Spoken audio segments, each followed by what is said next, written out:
আসসালামু আলাইকুম। আজকে সকালবেলা হঠাৎ একটা খবর শুনলাম, শোনার পরে এখানে আসলাম। এই যে দেখতে পাচ্ছেন বিশাল ড্রাগন বাগান। এই ড্রাগন গাছের একটাও কিন্তু ভালো নেই, সবগুলো ড্রাগন গাছই কাটা।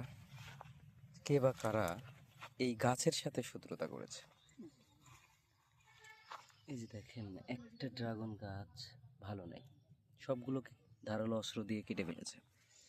এই ড্রাগন চাষি সে জানাচ্ছিল যে গত বছর সে ভালো ফলন পায়নি, তবে এইবার একটা ভালো ফলনের আশা ছিল এবং গাছগুলো দারুণ হয়েছে, দেখতে পাচ্ছেন আপনারা। কিন্তু দুর্ভাগ্যজনিত বিষয় হচ্ছে এই গাছের গোড়া একটাও ভালো নেই। বিশাল বাগান, বিশাল ড্রাগন বাগান।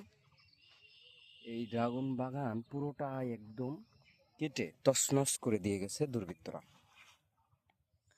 বিষয়টা সত্যি খুবই দুঃখজনক। মানে আপনি ভালোভাবে লক্ষ্য করলে দেখতে পারবেন যে একটা ড্রাগন গাছের গোড়াও ভালো নাই, সবগুলো কেটে ফেলছে।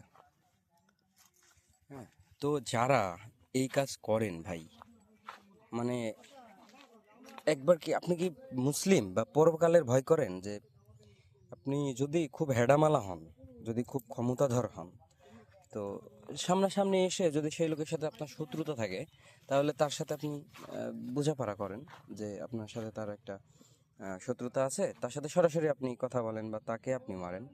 বাট এই চাষবাসের উপরে ক্ষতি করে এগুলো কেমন ধরনের প্রতিশোধ নেওয়া বলে?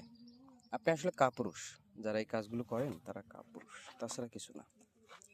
জানি না কে বা কারা এটা করেছেন, তবে যারাই করেছেন না কেন, এর জন্য অবশ্যই আপনাকে সৃষ্টিকর্তার কাছে জবাবদিহিতা দিতেই হবে। তার জন্য প্রস্তুত থাকেন। দেখেন কিছু কিছু গাছে ড্রাগন ফুল এসেছিল এবং এই এই শুনলাম যে এইবার নাকি ভালো একটা ফলন হওয়ার সম্ভাবনা ছিল, বাট হলো না।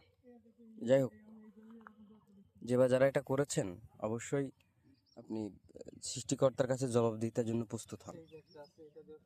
তাছাড়া তো আপনার আর কিছু বলার নাই।